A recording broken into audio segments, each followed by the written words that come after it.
Assalamualaikum warahmatullahi wabarakatuh. Perkenalkan, nama saya Atika Idonofus dengan nomor absen 28.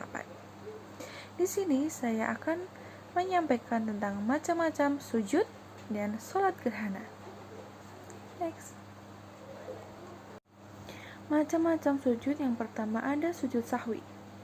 Sujud sahwi adalah sujud yang dilakukan pada akhir sholat atau sesudahnya untuk menutupi kekurangan karena meninggalkan perkara yang diperintahkan atau melakukan sesuatu yang dilarang tanpa sengaja. Sujud sahwi dilakukan ketika seseorang lupa dengan rokaatnya,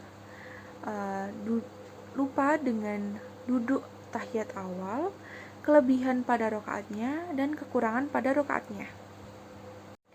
Bacaan sujud sahwi itu sama seperti bacaan sujud ketika kita sholat biasa. Tata cara sujud sahwi, yang pertama bertakbir, yang kedua sujud dengan membaca subhanakallahumma rabbana wa bihamdika allahumma ghafirli maupun subhana rabbiyal a'la wa bihamdi. Lalu duduk di antara dua sujud dengan membaca Allahumma ghafirli warhamni wa'afini warzuqni. Dilanjutkan dengan sujud lagi membaca subhana rabbiyal a'la wa bihamdi maupun subhanakallahumma rabbana wa bihamdika allahumma ghafirli. Setelah itu at-tahiyat akhir. Yang kedua, sujud tilawah. Sujud tilawah itu dilaksanakan ketika dalam sholat maupun di luar sholat dan terbaca ayat sajadah, maka menurut tuntunan kita harus bertakbir dan melakukan sujud sebagaimana sujud di waktu sholat. Bacaan pada sujud tilawah itu sama seperti bacaan sujud pada sholat seperti biasa, yaitu subhana rabbiyal a'la wa bihamdi maupun subhanakallahumma rabbana wa bihamdika allahumma ghafirli. Kalau dari kalian bertanya seperti apa sih bentuk dari ayat sajadah itu? Nah, seperti ini. Nah, itu diwajibkan untuk kita bersujud tilawah dengan membaca bacaan seperti sujud pada sholat seperti biasanya.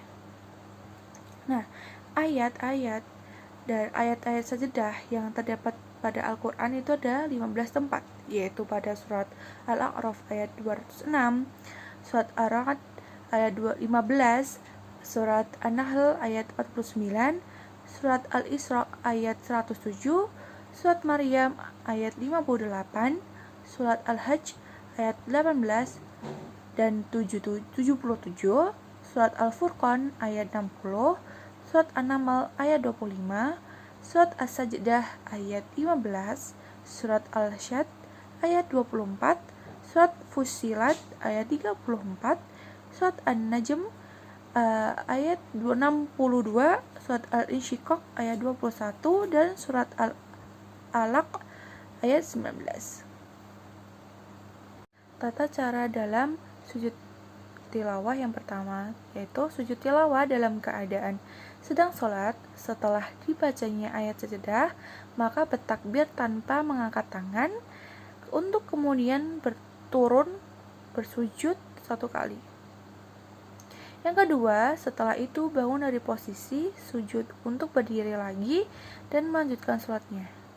Dan apabila ayat sajadah berada di tengah surat, maka ia kembali melanjutkan bacaannya hingga selesai dan ruku.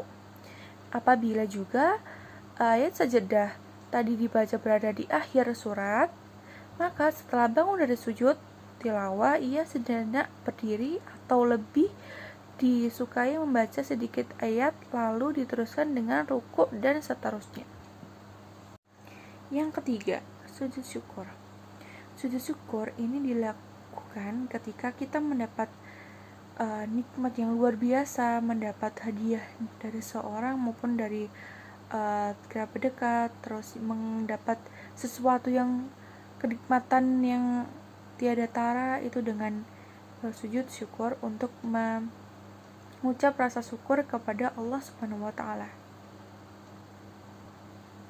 Sujud syukur sendiri boleh dilakukan tidak pada arah kiblat maupun di arah-arah yang lain seperti arah timur, utara, barat, selatan maupun barat daya, dan tidak diwajibkan untuk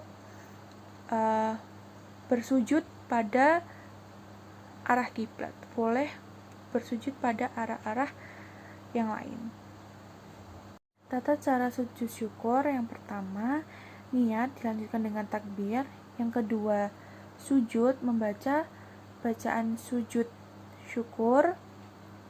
Yang ketiga, duduk daripada sujud. Yang keempat yaitu salam. Bacaan sujud syukur yaitu subhanallah walhamdulillah wala ilaha illallah wallahu akbar wala haula wala quwwata illa billahil aliyyil azim. Nah, teman-teman semua sudah paham belum tentang macam-macam sujud? Jangan lupa diperhatikan lagi, jangan lupa dilaksanakan yang kekurangan pada rakaatnya, jangan lupa menutupnya dengan sujud sahwi.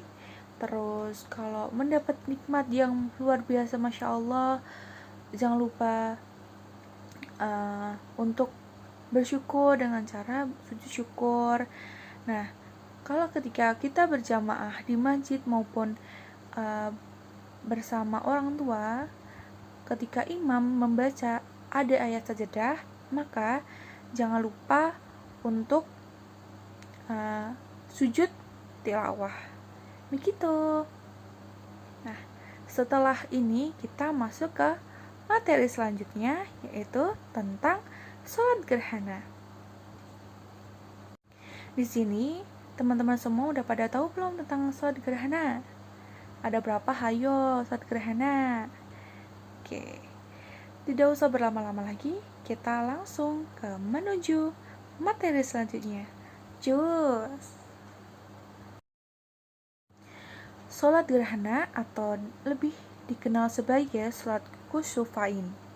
Sholat kusufain dikerjakan sehubung dengan terjadinya gerhana, baik gerhana matahari maupun gerhana bulan. Sholat gerhana matahari disebut dengan khusuf, dan sholat gerhana bulan disebut dengan khusyuf. Cara melakukan pada sholat gerhana matahari dan sholat gerhana bulan yaitu pertama dengan niat di dalam hati, terus takbiratul ikram, kedua membaca doa iftitah, keempat membaca Al-Fatihah, kelima membaca ayat-ayat Al-Quran dari surat yang panjang bila mampu, yang keenam ruku dengan ruku yang panjang atau lama, yang ketujuh bangun dari ruku dengan membaca iktidal, yang kedelapan tetap dalam kondisi berdiri dan membaca Al-Fatihah, yang kesembilan membaca ayat-ayat Al-Quran dari surat yang panjang tetapi lebih pendek daripada yang pertama bila mampu. Yang ke-10 ada ruku dengan ruku yang panjang atau lama. Yang ke-11 ada iktidal. Yang ke-12 ada sujud seperti biasa. Ke-13 ada duduk di antara dua sujud. Yang ke-14 ada sujud. Ke-15 berdiri untuk melaksanakan rakaat kedua. Caranya sama dengan rakaat yang pertama, tetapi rakaat kedua lebih pendek daripada rakaat pertama. Yang ke-16 ada khutbah singkat. Yang ke-17 ada salam. Dan ke-18 ada khutbah singkat. Niat bacaan dalam sholat gerhana bulan yaitu usolli sunnatal khusufi ra'ataini lillahi ta'ala. Niat pada sholat gerhana matahari yaitu usolli sunnatan li khusufi syamsi imaman atau makmuman lillahi ta'ala. Kalau teman-teman semua menjadi imam, nanti menggunakan imaman. Kalau teman-teman semua nanti menjadi makmum, jangan lupa nanti niatnya diganti dengan makmuman. Gitu. For your information nih teman-teman, untuk tata cara sholat gerhana matahari dan gerhana bulan itu sama ya. Tidak ada bedanya, cuma ada bedanya di dalam niatnya saja. Gitu. Jangan lupa dihafalkan nih niat-niatnya. Sekian dari saya, apabila kekurangan perkataan maupun perbuatan mohon dimaafkan. Wabillahi taufiq wal hidayah. Wassalamualaikum warahmatullahi wabarakatuh. Terima kasih.